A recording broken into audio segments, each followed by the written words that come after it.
Hi, everybody, and welcome to Your City, Your County. Once again, we are here for our monthly meeting, and we're very pleased today. I'm Bob Gray, by the way. And, oh, yeah, it says Bob Gray. And I'm very pleased to have Joel Kitchens with us today. Joel is the representative for the 1st Assembly District for the state of Wisconsin in the State Assembly. We're glad to have you once Thank again you. with us. It's always a pleasure. It's really good having you here. I know a lot of people keep up to everything that's going on every day, and I'm sure that you do with the assembly, Joel, but maybe you can kind of fill some of us in who occasionally find out what's going on in Madison and kind of tell us some of the things, the big events that have happened this year. And leading into this, I'd mention that you're coming to the end of the session very shortly. Yeah, we are. And I know sometimes when we're in the middle of it, we feel like everybody's watching everything we do. And it's like, obviously, that's not true. People have lives to live. So, we're coming in. This will be the last week that we're in session. So, unless something urgent comes up, we're basically done in session for the year. So, it was an interesting session. I think that this is Governor Evers' second term, and in a lot of ways, it went much better that the two sides actually worked together some. So we passed some things that we both agreed on and negotiated back and forth. And in the past, there had not been very much negotiation between the two sides. So I think in that way, it was a more rewarding session this time around. Some of the biggest things we did now. I'll bring up my big thing that I worked on this time, and actually was the literacy bill, reading, how changing how reading is taught around the state, and that was a pretty big deal. Actually, Speaker Voss said he thought the most important thing we did all year. It took a lot of negotiation back and forth between the two sides, and so we will be overhauling basically how reading is taught. And the background to that is that in about the 80s. Across the country, there was a trend to teach reading differently. When we grew up, it was based on phonics, where you sounded words out and that kind of thing. Well, they kind of got away from that, where they taught kids to kind of, look at the context and basically guess at what the word is. And it has not worked very well. And our scores across the country have steadily gone down since then. And other states have made this change. The most notable being Mississippi, Mississippi is the poorest state in the country. It has the highest percentage of minorities who often struggle with reading, and so they were always dead last in reading. And after they implemented this, they've actually risen up to where they're in the top half, and they're tied with us. We used to be always near the top, and we've gone down a lot. So in any case, we invested $50 million in new curriculum for schools, in training and that kind of thing. So that was, I think, one of the big things. And for me, as chairman of education, and that was a bill that I wrote, that was, the biggest thing I worked on this time. Some of the other things we did, we changed how we do shared revenue, which is money we send to our local governments, and so that they'll be getting a higher percentage, and they're going to be guaranteed a percentage going up in the future. And that was something we negotiated back and forth with the governor on. And another one would be the Milwaukee Brewers Stadium that took a lot of negotiation to get something done on that so that the Brewers will be staying. And I know a lot of people, especially in our area, say, well, why should we be paying for a stadium down in Milwaukee? I never go to a Brewer game and all that. But the fact of it is that the state already owned that stadium. And the lease that we had with them was coming to an end, and there were repairs that were needed. So we ended up working something out where it's based on really the player's salary. So when a player comes into Wisconsin to play baseball, whether they can play for the Dodgers or whatever, they pay a percentage of their income tax to Wisconsin. So those income taxes will be enough to pay for it. So we worked that out finally, a lot of negotiation, and they'll be staying through 2050. So those were kind of some of the highlights. There are a lot of big things still going on, but those are some things. It was kind of rewarding because they were cases where you actually did negotiate with the governor and ended up with things we were both happy with. Did you find that it was and I guess maybe my question is more the reason why you felt it was easier for the Republicans to negotiate with the Democratic governor?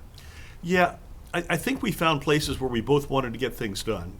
And, in the reading, for instance, I had worked on that in the past, and the governor had not been terribly interested in it. He vetoed some of the things that we did, but I think he was hearing more and more, and he put a task force together, and they came back and said, you have to do something about this. So we had differences on how to put it in place and all that, but we worked through all those. And same thing sort of with the shared revenue. There were some things that he wanted and some things we wanted. And that's the ideal situation, right, where you both have things and you come together and you give and take and all of that. So I think this time we did that. In the past, our leadership really didn't meet with the governor. And the offer had been there always to get together. Under Governor Walker, of course, it was all within the same party. They would get together every week and talk about things and just, what are you interested in, that kind of thing. In his first term, Governor Evers wasn't interested in doing that, but this time there was more of that going on, so that the sides were talking a little bit. So again, I know that's how everybody wants us to work, so it was nice that we were actually able to do that. It's not to say it's all kind of kumbaya, everybody gets along, but at least we found some common ground and were able to negotiate. Mm-hmm. Very good. I did speak with one individual who I shall remain nameless. Okay.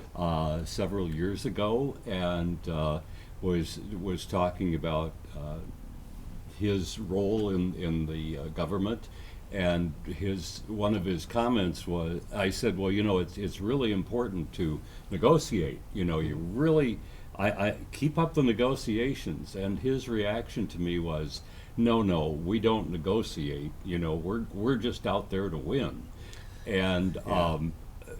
I'm not going to say which party or anything else, but I found that very disturbing and difficult. Yeah, and I think the general public does. Overwhelmingly, you hear that. And it is a shame so often in Madison, you can just see it. Instead of people saying, well, what's the right thing to do here? It's like, well, how is this going to play in the next election? Mm-hmm. It's unfortunate that's way, way, way too common. That Mm-hmm. people are, worried about that, and it's with the governor or anybody else. It's like, oh well, if we do this, it's going to make him look good, and his side, I'm sure, looks at it the same way. Well, we don't want the legislature to look good on this, so it's a pity that it's so much about who gets credit for things. Mm-hmm. I think Harry Truman was the one that said that, it's amazing how much can be accomplished if nobody cares who gets the credit. Mm-hmm. Unfortunately, it's exactly the opposite, which is why so little gets done sometimes, because Mm-hmm. that's all anybody worries about. Yeah. Do you find that Madison is operating somewhat similar to Washington, D.C., or do you think things are better here? How would you rate those two? I think it's a little better, but I see a lot of the same problems where, you saw it on the national level when they got rid of the Speaker of the House.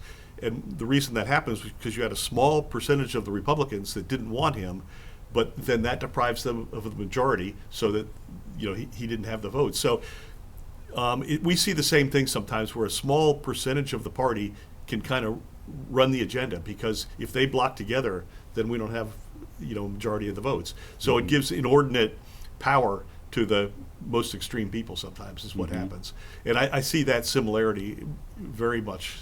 In Washington and Madison. Mm-hmm. I'd like to think they're a little more dysfunctional than us, but Mm-hmm. neither one is perfect. Yeah. Okay. Getting back a little bit to the phonics that we were talking about, I remember that I believe it was my sister, who is older than I am. She did not have phonics, and I did. And I found, figuring out words was pretty easy. You go and a PH looks like an F, and Right. and things like that. And it just amazed me that they kind of got away from that. Yeah, and that's how a lot of our teachers now were trained. Most of our teachers were trained away from that, and now we have to kind of retrain them. There's about probably 2/3 of the kids, no matter how you teach reading, they're going to pick it up. They're going to learn how to read. But there's a big percentage that does not learn that way. So if we don't do phonics, we see. Oh man! Oh, it's the phone. I thought I had that That's turned okay. off. That's all right. Mine is rung during this show. Go ahead. But anyway, but it's a big percentage, and when you think about how everything else is so difficult if you don't read well. I mean, and Bob and I were both school board presidents in Sturgeon Bay. you know, the old saying is that in the first 4 years of school, kids learn to read. Then the rest of them, the grades, they read to learn. So if you don't know how to read very well, the rest of it is very difficult. Yeah. And when you look at the kids that aren't at grade level, actually a really scary statistic is that in fourth grade, kids that are not reading at grade level, 2/3 of them will end up either in prison or on welfare. I mean, so it is so critical. If we don't get them reading in those first few years, the rest of their lives, they're going to struggle. So there's nothing more important than teaching those kids how to read. Sure. Okay. And you'd mentioned, and I'm just kind of going through some of the things that you mentioned previously. Sure. You mentioned the what had been Miller Park, which Right. is American Family, yeah. Park or something Field, like yeah, that. whatever. Anyway, the stadium in Milwaukee where the Brewers play, it doesn't seem to me like it was that many years ago that there was County Stadium. Right. And I keep thinking, well, gee, the stadium, isn't that old, but I guess maybe it's my age. I think But, you and I are getting old because I it think seems so. to me like it's brand new too, Yeah. but Yeah. it's not anymore. And in the contract, in the lease, because the Brewer team leases the stadium from us, and there are things about repairs like, I forget exactly, but like the size of the scoreboard has to be, within the top half of the teams around, size-wise, within the top half of the teams in the league. There are things like that written into it, so that if we don't fix them, we're violating the lease, and then they can leave. But the lease runs out in 2030 anyway. So if we don't do something, there are a lot of cities around the country that would be happy to take the Brewers off our hands. So you can argue whether, and I have mixed feelings about that too. It's like, so billionaire owners, and we're subsidizing their team to play there. But the fact of the matter is, if we don't do something, they're going to leave, and it's going to cost us more, because then we're stuck with this stadium. That what do we do with it? So Plus, I think there's a certain prestige of having a major league baseball team. Right. I mean, if the Packers were, to suddenly, they're not going to, but Right. if they suddenly decided to pack up and leave, I mean, that's a major financial thing, and also, as I mentioned, kind of a prestige thing. it is, and it draws affects. people. It is. It affects when people choose where they're going to live. Like young people coming out of college. If they're moving to a city, well, they want a city that has a lot going on like that. So it really does impact all of that. So, for me, when you look at the financial terms of it, and like you said, the prestige, what it adds to the city, for me, it wasn't that hard a decision. So, Okay. And we already did lose the Braves. yeah, and if we did, and honestly, if we lose the Brewers, it's extremely unlikely we will ever have another team again. Yeah, that's right. You know. Yeah. Okay. Tell me about a few of the other important things that have occurred this session. Yeah.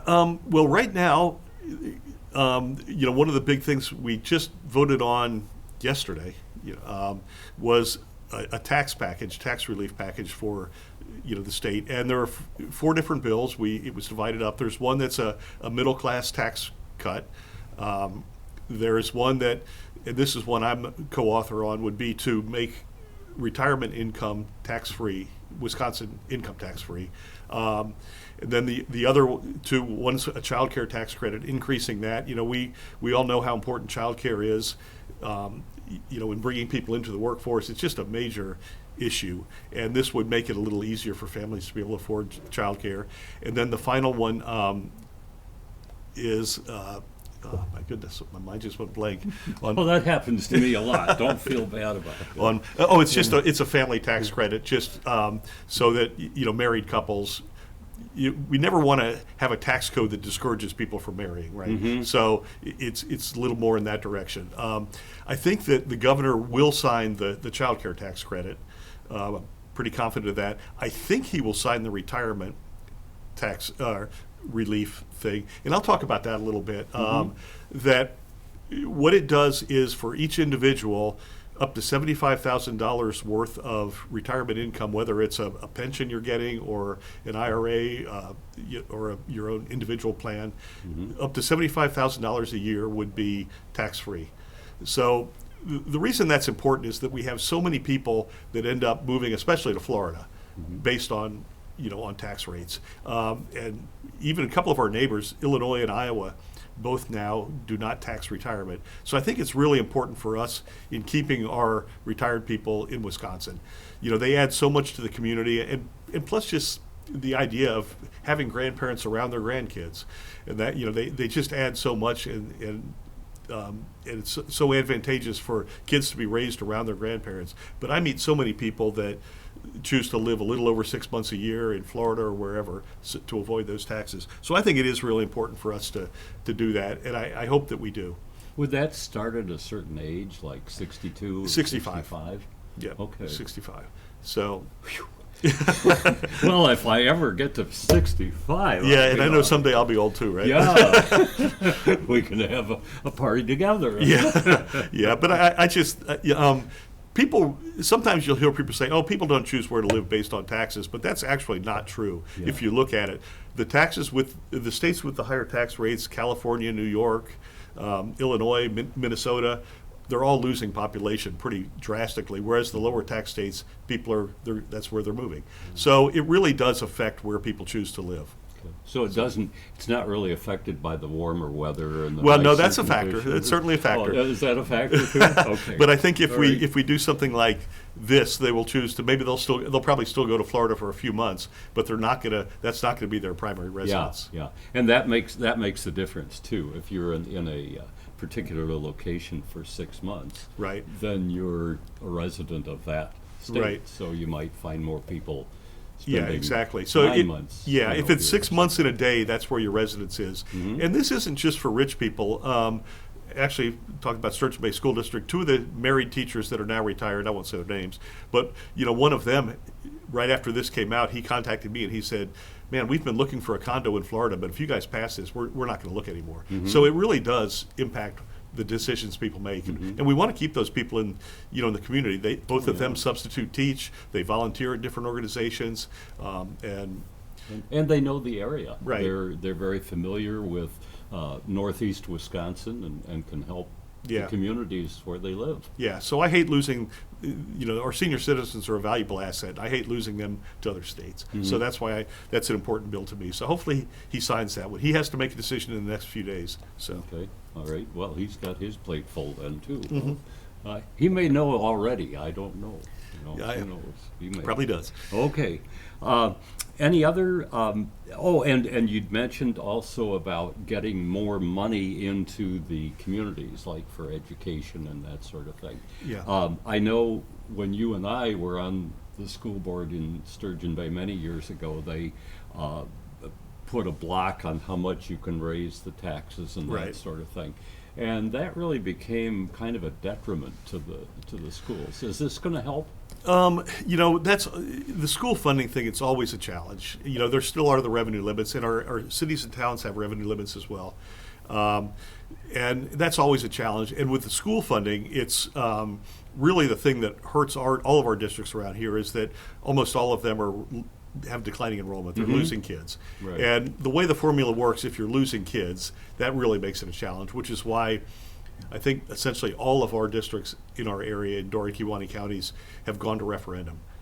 So, we keep trying to put more in to make it more equitable, but that really, the declining enrollment piece of that it's a challenge for all of our districts. Yeah, yeah. And I've noticed recently Luxembourg Casco is trying to pass a referendum because there's not enough money to Right. support just day-to-day operations. Yeah, yeah. And again, with that formula, if you're losing students, that's the biggest factor because, if say you're spending $10,000 per pupil, if you lose one student, you don't lose $10,000 worth of expense, because you have all that overhead and Yeah, everything. you still have to have the same number of teachers. Right. So that's the challenge of it.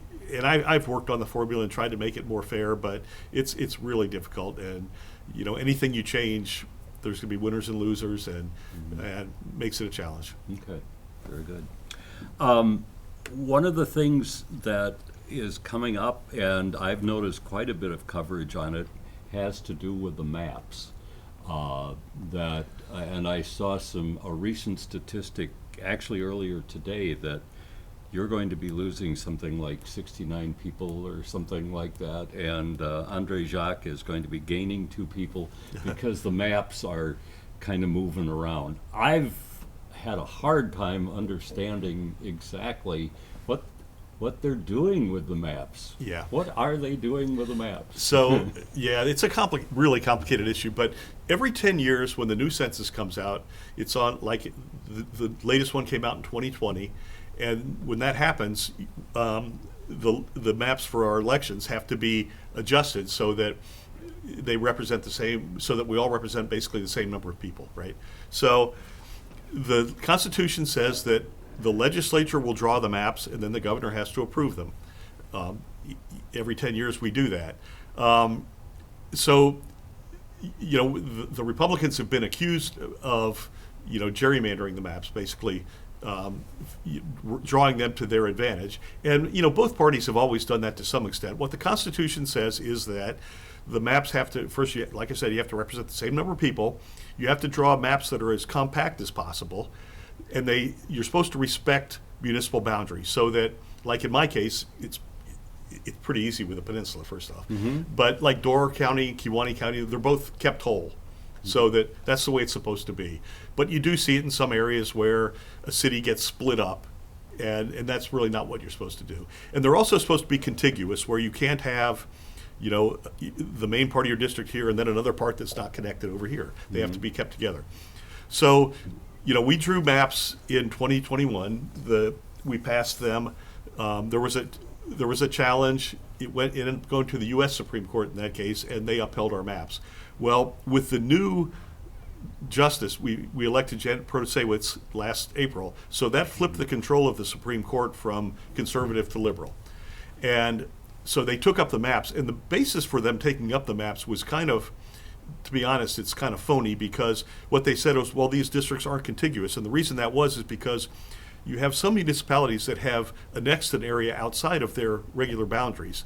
I know one small city that annexed, for instance, a golf course that's outside of the boundaries. So when they went to draw the legislative maps, they kept that golf course with the city, right? So you have a few of these little islands. There are very few people involved, and if you don't do that, then you end up not respecting municipal boundaries. So I'm sorry, if this is getting too far in the weeds. No, I'm trying to follow. Okay, there needs to be a little background, but in any case, Sure, yeah. They threw the maps out based on that, and so that several different parties that challenged it came up with their own versions of maps, and it's extremely political. They hired the Supreme Court now, which is liberally controlled, hired a couple of consultants that were both very liberal to help them with this, and they threw out the more conservative groups their maps. They said, oh, those are gerrymandered, but these are okay. Well, they're not okay either. They're fixed. I mean, the worst, well, what we had, I guess we looked at it, bottom line is the governor had maps that he drew, and we ended up in the legislature looking at all of the maps and saying, well, that's the best we're going to do based on this Supreme Court. So we adopted those maps. So he has till next week to decide whether he will accept those. And if he doesn't, the state Supreme Court will pick one of the others. And it will get challenged to the U.S. Supreme Court. They don't take things up very often. But, I mean, we passed the governor's maps, but those are very rigged maps as well. I mean, they combined, again, I hope people are understanding all this because it's complicated, but they combined, for instance, like 36 Republicans, they put them together in the same districts, and they didn't do that to any Democrats. So, that's deliberate, right? There was one case in Sheboygan where one of my colleagues, the district went down her street like a half a mile just to get her, to put her in with somebody else. You look at that, that's not compact, that's clearly, you can't look at that. That was done only to do that, so it's extremely political, but we're going to end up with that, and it will, assuming these are the maps that come into play, we will lose some Republican seats for sure. But Yeah, because you'll have a Republican running against a Republican. right, yeah, and what they have done too is that in Dane County, which is extremely Democratic, it's like 80-some% Democratic. They take little pieces of Dane County and go way out into the countryside to to make a district that favors the Democrats, you know. And that's the disadvantage overall that the Democrats have had in drawing maps, is that their populations are so concentrated in Dane County and Milwaukee County, and the rest of the state kind of leans Republican. So it's hard to draw maps that actually favor Democrats because their populations are so concentrated. I know this was way too long an explanation. No, and I suspect, you know, and being straightforward, you're Republican, but your district is kind of a mixture. Yeah. So you kind of have to go both ways, don't you, on this a little bit? Yeah, we all represent our districts. So, you know, the people that represent districts like in Dane County that are extremely Democratic, there's no incentive for them to try to go towards the middle. And it's the same in there are places that are really, really Republican, you know. So my district has always been a little more purple. So, you know, I've probably worked with both sides a little bit more than some others do. I will say, of all the districts in the state, mine is you can do the least with mine. It's a peninsula. You can't really. So actually, in the governor's map, mine changes almost none. I think there's a tiny little section of Green Bay that's less than 100 people that they're going to take away from me.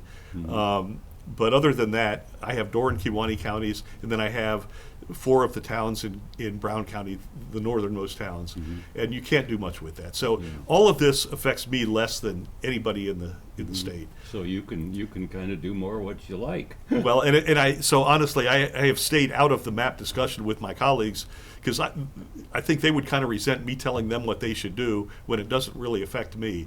So for some of my colleagues, voting on the governor's maps, it's going to put them out of a job, and they know that, you know. Whereas for me, it personally, it doesn't impact me. Okay, all right. We've been talking, of course, about the state government quite a bit, and that's, of course, where you're more involved.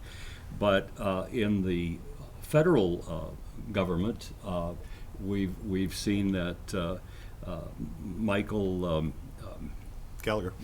Mike Gallagher. I'm sorry, thank That's you. okay. But Mike, I did it once today. All Mike right. Gallagher, yeah, do it again. Mike Gallagher is dropping out of the race. Right. He's a Republican. And we've seen that Roger Roth and perhaps Andre Jacques are going to be running for this position. And we're talking about this on the 16th of February. So things, when you watch this, may be a whole lot different than what we're talking about now.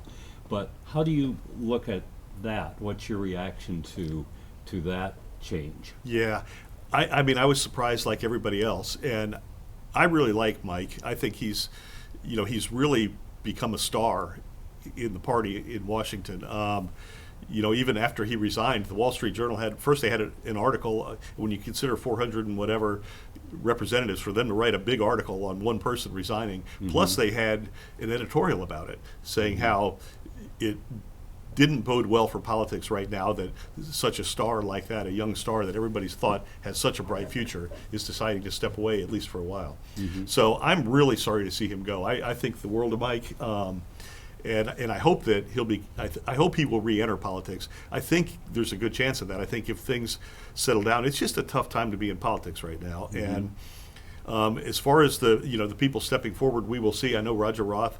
It's been something he's made no secret about wanting for a long time. His uncle Toby, if you remember, was our congressman. I used to interview him too. Yeah, I imagine so. Yeah. So it's something that Roger has always sort of wanted. We will see if there will be others. You know, I think it's our last 4 congressmen from our area did not come out of the political world when they ran. They were in business. You know, we had a physician, a newscaster. So there, you know, it's certainly very possible that somebody like that will step forward to run as well. I will say, though, I talked to, I won't say a name, but someone that's been very involved in the Republican Party in the Green Bay area and very connected, and asked him, do you see anybody like that? And he said, you know, the few people he's talked to that he thought might be interested have just said, well, I don't want to get into it right now. It's just a very divisive time. Yes. And, you know, even within the Republican Party, you know, you have, you know, the people that are very loyal to President Trump, and then others that not so much. So it's a difficult time right now. So I think that's gonna scare off some people that otherwise might be good candidates. Do you find that the strength that Trump is showing, and I know that's obviously affecting the federal government and the Congress and so on, do you find that affecting the local, I shouldn't say local, state politicians as strongly as it's affecting the national politicians? I would say not as much, but I do think it does affect them. I think some of his really, really hardcore supporters have made it difficult because they sort of have this attitude that if you don't agree with him on every issue, you're not a real Republican. Mm-hmm. So, that's I just think that's a really unfortunate trend that we're seeing, where people think you have to agree on every issue. And I think, Mike Gallagher certainly saw that when he took a tough vote the other day. And, right. You can, people that have agreed with him on 95% of everything, he takes that one vote and suddenly they think he's horrible. Mm-hmm. So I think there's a trend that way. There's also a trend, and it's in both parties, to, they call it sort of, what do they call it?